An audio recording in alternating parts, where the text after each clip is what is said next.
Friends, welcome to தினிமினி சமையல். இன்னைக்கு நம்ம பார்க்க போகிறது பன்னீரை வச்சு ஒரு சூப்பரான காரசாரமான ஒரு ரெசிபி தான். அது என்னன்னா தாபா ஸ்டைல் கடாய் பன்னீர். அது எப்படி பண்ணுறதுன்றத வாங்க வீடியோக்குள்ளே போய் பார்ப்போம். இந்த ரெசிபிக்கு தேவையான பொருட்கள் என்னென்னன்றதை பார்க்கலாம். ஃபஸ்ட்டு இங்கே நான் பன்னீர் 200 கிராம் எடுத்து வச்சுருக்கேன். இது நான் வீட்டிலே பண்ண பன்னீர். இந்த ரெசிபி உங்களுக்கு வேணும்னா நீங்கள் சொல்லுங்கள், நான் இதை அப்லோட் பண்ணுறேன். இந்த ரெசிபியில் மொத்தம் 3 ஸ்டெப் இருக்குது. அது எப்படின்றத ஒன்றொன்னா நம்ம பார்க்கலாம். மொதல் ஸ்டெப்பு, நம்ம சில பொருட்களை வறுத்து பொடி பண்ணணும். அதுக்கு தேவையான பொருட்கள்: அரை டீஸ்பூன் ஜீரகம், அரை டீஸ்பூன் முழு மிளகு, 3/4 டீஸ்பூன் முழு தனியா, 4 காஞ்ச மிளகாய். இப்போது இந்த பொருட்கள் எல்லாத்தையும் போட்டு எண்ணெய் ஊற்றாமல் நல்லா வறுத்து எடுத்துக்கலாம்.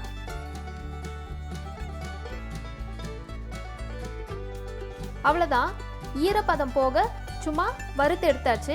இதை ஒரு கொரன்னு ஒரு பொடி மாதிரி அரைச்சி எடுத்துக்கலாம். ரொம்ப மைய அரைக்காதீங்க. ரெண்டாவது ஸ்டெப்பு, நம்ம மசாலா ரெடி பண்ணோம். அதுக்கு தேவையான பொருட்கள்: ஒரு பெரிய தக்காளி, ஒரு மீடியம் சைஸ் வெங்காயம் நல்லா பொடியாக நறுக்கி வச்சுருக்கேன். அதே போல் இஞ்சி கொஞ்சம் போல் நீட்டமாக நான் நறுக்கி வச்சுருக்கேன்.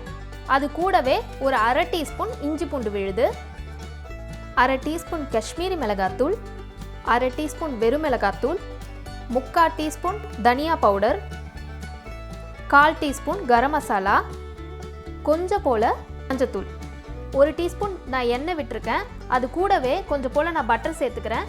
நீங்கள் வேணும்னா ஃபுல்லாகவே பட்டரை செய்யலாம், இல்லைனா ஃபுல்லாகவே எண்ணெயிலே செய்யலாம். இப்போ இதில் நம்ம பொடியாக நறுக்கி வச்ச வெங்காயத்தை சேர்த்துக்கலாம்.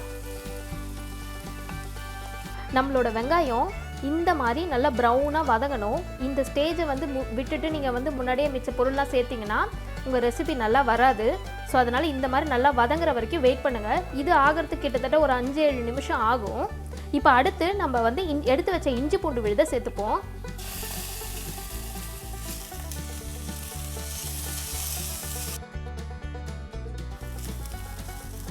அவ்வளோதான், நம்ம தக்காளியை சேர்த்துக்கலாம்.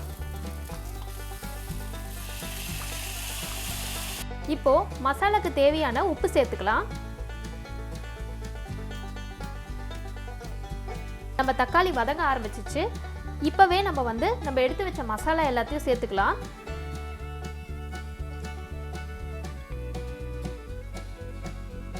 நம்ம சேர்த்த வெங்காயம் தக்காளி நல்லா சுருண்டு வருது.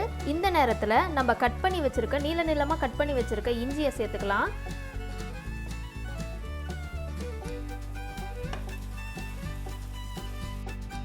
அவ்வளோதான், நம்ம போட்ட எண்ணெய் எல்லாமே நல்லா பிரிஞ்சு வந்துடுச்சு. இந்த கிரேவியில் நல்லா பார்த்தீங்கன்னா தெரியும்.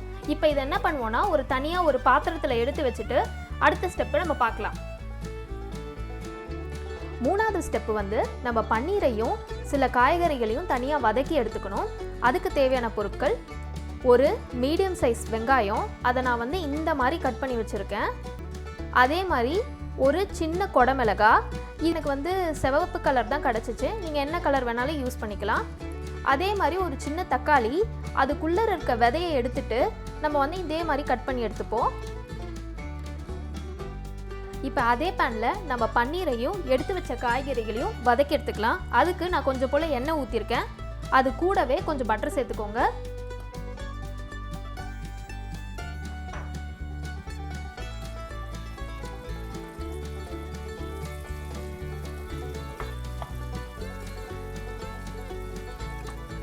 இப்போது நம்ம கட் பண்ணி வச்சுருக்க வெங்காயம், தக்காளி, கேப்சிகம் எல்லாத்தையும் ஆட் பண்ணிடலாம்.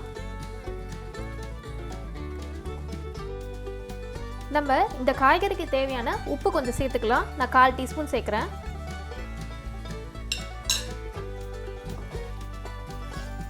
நம்ம காய்கறிகள் இந்த அளவுக்கு வதங்கினா போதும். ஏன்னா நம்ம சாப்பிடக்குள்ளே நல்லா க்ரன்ச்சியாக இருந்தால் தான் நல்லாயிருக்கும். ரொம்ப வெந்துருச்சுன்னா நல்லா இருக்காது.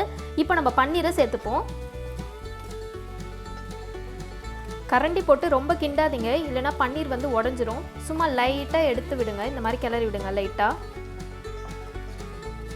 நம்ம வறுத்து பொடி பண்ணோம்ல, இந்த மாதிரி கோஸாக பொடி பண்ணிக்கோங்க, ரொம்ப அரைச்சிடாதீங்க. நான் சொன்ன அளவு 200 கிராம் பன்னீருக்கு கரெக்டாக இருக்கும். நான் இப்போ இதை எல்லாத்தையும் சேர்த்துக்க போகிறேன்.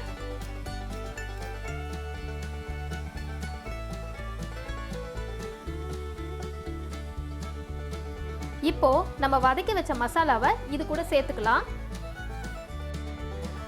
அவ்வளோதான். கடைசியாக நம்ம வந்து கசூரி மேத்தி வந்து எடுத்து வச்சுருக்கேன். இது ஆப்ஷனல் தான், வேணும்னா சேர்த்துக்கலாம், இல்லைன்னா விட்டுடலாம். இதை நல்லா கையில் கசக்கி சேர்த்துக்கோங்க.